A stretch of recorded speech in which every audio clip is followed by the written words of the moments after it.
Affordability. Are Congress and the President doing enough to rein in inflation and make life more affordable? So as of right now, we are dealing with a society and a economic system where the corporatists, lobbyists, oligarchs, people that have money and people in power are in charge of everything. And then you have the working class people who are supposed to be the ones that are represented, who are incredibly underrepresented. We have massive corporations that are paying next to nothing on taxes, and working class people that are picking up the slack. And I think that's incredibly unfair. I think we need to look back to FDR's policies during his fourth term, when we actually had, taxation of the ultra wealthy and the rich, which gave us things like Social Security. So what I think needs to happen is we need to actually cut back on corporate price gouging and go heavily after that. We need to break up monopolies. We need to reduce taxes for any household that makes less than $1 million a year and increase taxes for anyone who is making over $1 million a year, as well as on the corporation side. That will ultimately bring in more money, which we can put towards our social safety nets, reduce the burden on the American people, which then gives them more money to actually spend into the economy. Right now, our economy is being held up by oligarchs, by those who are rich, and not a lot of consideration for the people who are actually struggling. Do you believe prices can be brought down? Is that the objective? I mean, ultimately, it's either the prices need to go down where they are being, gouged out of the American people, or we need to also bring the minimum wage up. The minimum wage back in the 1960s was enough to support a family of 4 with a house and a car, with enough disposable income on top of everything else to be able to take 2 vacations a year. We had those opportunities. We need to get back to that. The American people are not the first and foremost thing on politicians' minds, corporations' minds. It is very much focused on the money rather than actually helping human beings. Trump is definitely in favor of fossil fuel.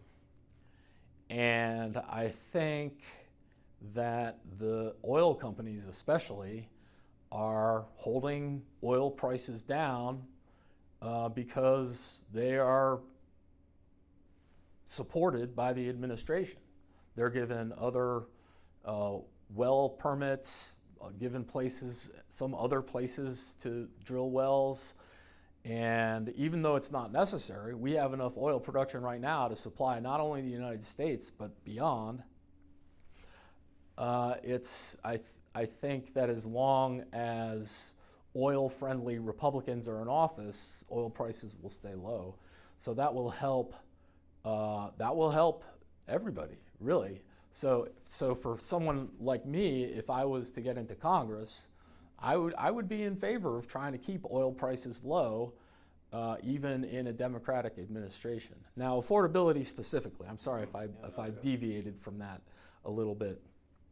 I believe in a federal gradated living wage. And the way I've studied it, I'm a civil engineer, so I like making spreadsheets.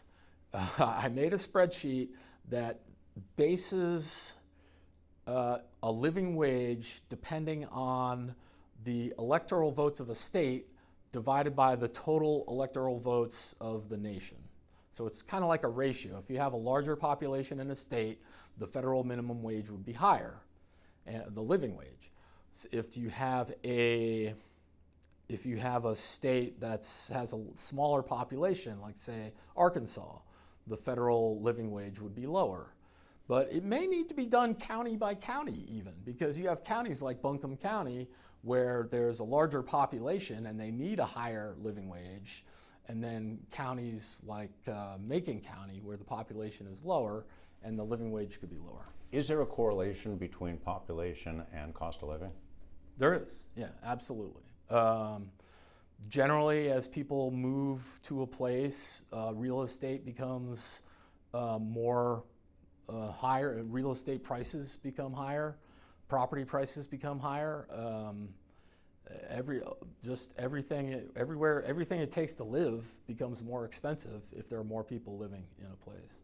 I don't feel like in my pocket, in my wallet, I don't feel like it's affordable.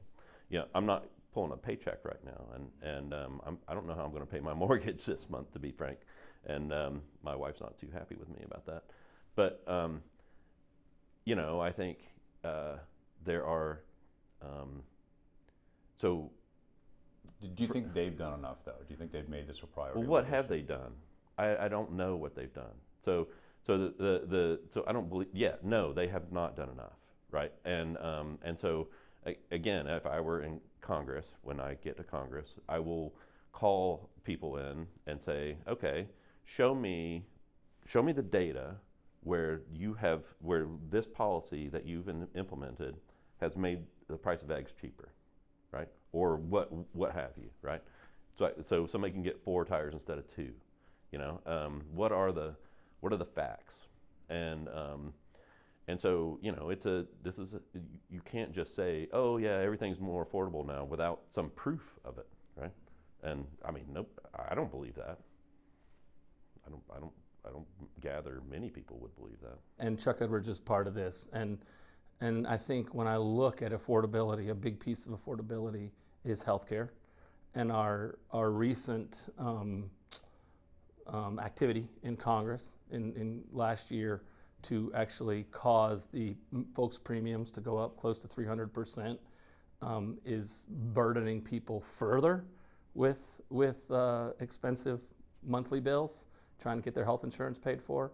I hear so many families that are seeing their insurance rates go up, and they were already struggling with the rising prices of food, the rising prices of utilities, the rising prices of childcare is so expensive. I've got 3 kids. I know how hard it is can be to keep your kids in childcare.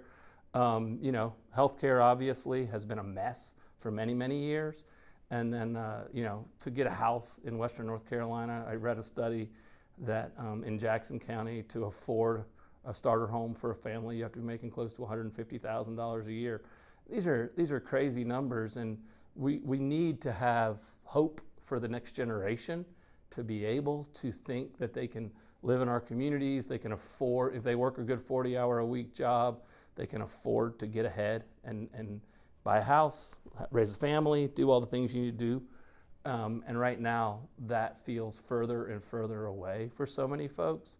And I think this question about affordability, weighs on people. It creates a ton of stress on people's lives and affects their mental health, affects all these things. So to me, these issues got to get tackled. We've got to have some kind of comprehensive healthcare reform to help our country. This is well past due to make sure everybody has decent care and is covered by our healthcare system. And right now, we're in a mess. Are wages a part of this? Yes, we need to increase wages for folks, everyday people, and make sure we protect wages. I mean, Chuck Edwards' average wage for a McDonald's employee is $12.21. Try to make a life in Western North Carolina with buying a home, with affording health insurance, with affording all these things. You're gonna have a tough time making that math work. I do think that our current congressman has failed us on many things: hurricane recovery, healthcare, affordability. What we are seeing are prices continue to rise. Families struggle to put food on the table. But there are other pieces of that affordability. And one of the main reasons that I got into the race is around healthcare. We continue to see healthcare as really a tremendous burden on families. We see our inability to have affordable housing, and really forever affordable housing for folks right here in Western North Carolina. We see folks, and when I was running the health center, I'm a family doctor. I've delivered lots of babies and taken care of lots of folks, and I've even delivered some of my employees, and they're like, Dr. Hudspeth, I'm coming back after my 12 weeks and I want to come work. And then in 12 weeks, they're like, can't afford childcare. I'm staying home. I can't come back to work. We need to solve problems like that for the American people. Affordable housing, healthcare, childcare, get prices down. So absolutely not. they are not doing enough to help Americans pursue their happiness.